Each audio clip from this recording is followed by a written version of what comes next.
요 며칠 많은 이들 입에 오르내린 사과가 있습니다. 제대로 된 사과도 아니고 심심한 사과? 개인적으로 일상에서 그렇게 많이 쓰는 것 같지는 않은데 접한 적은 많아요. 이렇게 다 안 쓰다 보니까 좀 헷갈리는 부분도 있었던 것 같아요. 저는 약간 이런 거를 많이 안 써봐서 글을 이해하는 능력, 이른바 문해력이 새삼 화제가 되고 있습니다. 21세기 신문맹이란 말이 나오는 이유입니다.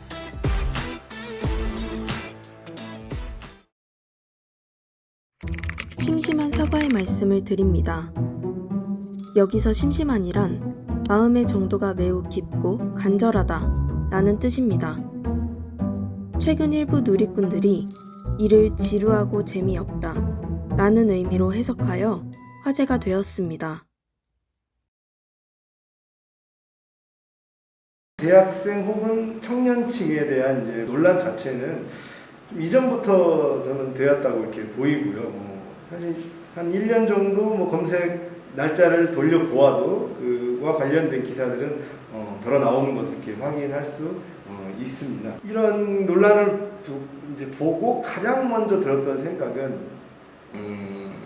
계속 나오는 이 논란들이 이제 이 정도 누적이 되었으면 이제 한 이번 정도 논란에서쯤은 한 번쯤 좀 제대로 좀 짚고 넘어가서 그에 대한 어떤 해결을 좀 해야 되는 시점이 아닌가, 그게 가장 먼저 떠오르더라고요. 왜냐면 계속 누적되고 그냥 논란 이후에 다시 흐지부지되고.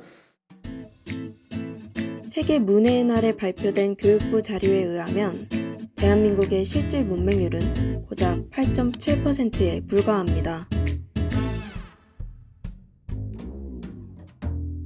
그러나 심심한 사과 사건은 우리에게 일명 신문맹 현상의 심각성을 몸소 체감하게 합니다. 현재 수업을 지도하면서 느낀 수준을 볼 때는 확실히 어려움을 느끼고 있는 것은 사실이다라는 것은 말씀드릴 수 있을 것 같고요.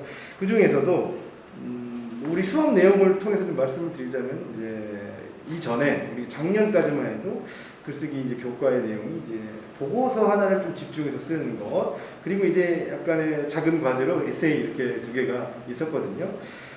이제 에세이 이런 주관적인 글과 보고서의 어떤 객관적이고 논리적인 이런 글들의 결과물의 완성도의 차이가 좀 크게 나는 걸 볼 수 있습니다. 그러면 이제 이러한 주관적인 글 혹은 이렇게 좀 객관적이고 논리적인 학술적 글에 혹시 차이가 나는 건 도대체 뭘까? 어떻게 이게 나오나? 이거는 결국 이제 이제 글의 종류도 있겠지만요. 그 종류 과정에서 특히 이제 이런 객관적이고 논리적인 글에 쓰는 과정에는 아무래도 정보를 이렇게 좀 습득하는 과정이 꼭 필요하게 돼 있고, 습득뿐만 아니고 그걸 좀 이해해서 내면화 시킨 후에 녹여서 글 쓰는 단계, 이런 걸 고려할 때 결국 이제 나오는 어떤 문해력이 필요한 과정을 반드시 거치기 때문에 그런 현상이 나타나는 것으로 이렇게 보이고요. 조심스럽게 문을 열고 들어오는 두 사람. 오늘 문해력 테스트에 참가할 지원자들입니다. 안녕하세요. 저는 사회학과 2학번 다니고 있는 김훈이라 하고 03년생입니다. 네, 저는 중어중문학과 2학번 김승원입니다. EBS 교양 프로그램 당신의 문해력 플러스에서 제작한 성인 문해력 테스트를 사용했습니다. 주로 일상생활에서 접할 수 있는 법조항, 보험약관과 같은 글로 이루어져 있습니다. 저는 만점까지는 안 바라고 약간 겸손하게 해서 한 13점 정도 예상합니다. 저는 만점 한번 받아보겠습니다. 저는 한 두 가지 정도 있는데, 첫 번째로는 제가 항상 이제 과학 지문 이런 거 좀 약했거든요. 그래가지고 막 어렵고 이런 단어 나오면 무너지지 않을지, 그게 일단 첫 번째 걱정이고, 두 번째로는 제가 방금 자기소개로 이렇게 과하고 다 얘기했는데 혹시 제가 이렇게 망쳐가지고 또 저희 과 이미지를 또 베리지는 않을지, 이게 참 큰 걱정입니다. 제가 이제 수능 이후로 책을 거의 안 읽어봐가지고 제 문해력이 많이 떨어질 것 같아 그게 좀 걱정이 됩니다. 준비 시작.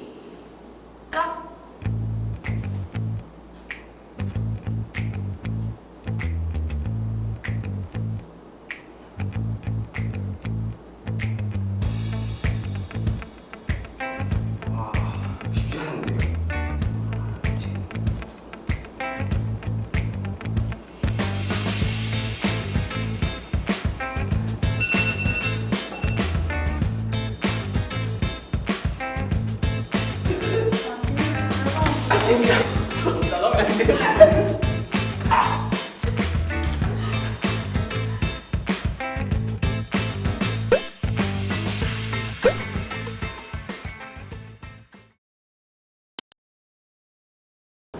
예상 점수를 겸손하게 13점 이랬었는데요. 교만했던 제 자신에 대해 반성을 하게 되고 저는 만족합니다. 문제 풀었을 때 이거는 반타작도 못했구나, 진짜 망신 당했구나 생각했는데 다행히도 턱걸이도 2자릿수가 나와가지고 저는 만족했습니다. 제가 수능 이후로 책을 너무 많이 읽다 보니 정말 문해력이 많이 적었다고 느꼈고 앞으로 이제 책을 좀 자주 찾아 읽어봐야겠다고 느꼈습니다.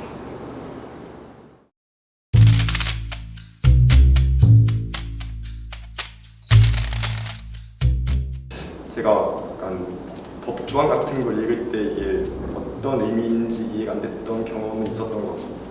이해가 안 됐을 때 좀 그냥 덮어봤던 것 같습니다. 아직은 막 어려운 글을 읽을 일이 많이 없어서 시험 칠 때 말고는 없었는데 저는 어려운 글을 보면 일단 덮어버리는 그런 스타일이거든요. 그냥 안 보고 뭐 치우고 이런 스타일이라서 아직은 없었는데 조만간 생길 것 같습니다. 뭐 게임도 가끔씩 하고요. 컴퓨터 게임 같은 것도 가끔씩 하고 넷플릭스 많이 보고요. 예, 보통 그렇게 지내는 것 같습니다. 쉬는 시간에 주로 과제를 하거나 아니면 동기들 만나서 수다 떨거나 하면서 시간을 보냅니다. 저희가 이제 가장 먼저 들었던 생각은 아무래도 이제 그 독서 관련된 원인이 가장 크다고, 직접적인 원인이 되겠죠.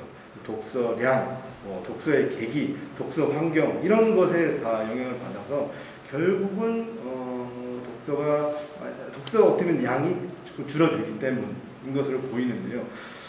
우리 이제 10대 학생들의 독서량에는 어느 정도 적정 수준을 보여주는 것에 비해 10대 이후 이제 성인이 되고 사실 이제 대학생이 된 이후부터는 계속 떨어지는, 지속적으로 떨어져서 이제 줄어드는 것을 이렇게 볼 수가 있더라고요. 이제 그것에 대한 원인은 아무래도 10대 때의 어떤 그 계기가 있는 거죠. 대입이라고 하는 명확한 계기와 어떤 목표가 있는 것에 반해 그 이후 이제 성인이 되고 난 후면 그게 점점 줄어들고 대학생 이후에, 대학생까지는 학업의 과정이 있으니까 그나마 어느 정도는 유지가 되지만 그 이후 이제 사회에 나가거나 생계에 나가면 더더욱 더 떨어지는 그런 거를 이제 놓고 볼 때 확실히 이제 독서의 어떤 계기, 독서량과도 연결이 된다고 볼 수 있을 것 같고요. 뿐만 아니라 약간의 시대적 분위기도 있겠죠. 우리가 모두가 이제 지금 느끼는 이제 디지털 영상 매체 시대에 이렇게 살고 있다는 점도 절대 무시할 수 없는 부분인 것 같아요. 일단은 요즘 유튜브 같은 영상 매체의 등장으로 굳이 책을 읽지 않아도 막 책 읽어주는 뭐 사람인가 뭐 그런 유튜브 채널도 많고 그렇잖아요. 그런 거 보면 이제 다 알 수 있고 뭐 책으로 만들어도 영화로 다 나오고 이러니까 굳이 필요성을 못 느끼는 것 같습니다. 가장 큰 이유는 긴 글을 읽는 게 귀찮기도 하고, 그리고 요즘 막 글을 굳이 안 읽어도 아까 말씀드렸다시피 인터넷 자료, 영상 자료도 더 잘 나와 있기 때문에 굳이 글을 찾아서 읽지는 않는 것 같아요.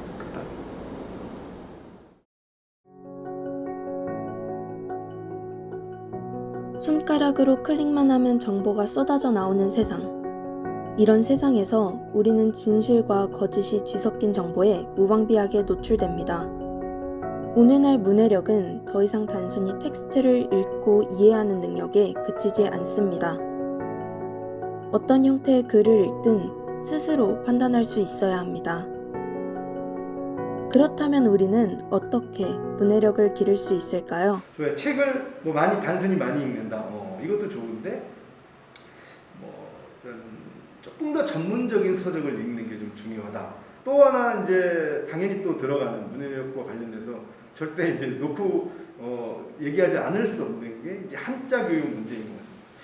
그 한자를 좀 등한시하는 분위기가 확실히 이제 생겼죠. 그리고 한자를 약간 외국어처럼 생각하는 것도, 중국어 라고 생각하는, 중국의 글자 생각하는 어떤 것도 영향을 주는 것 같습니다.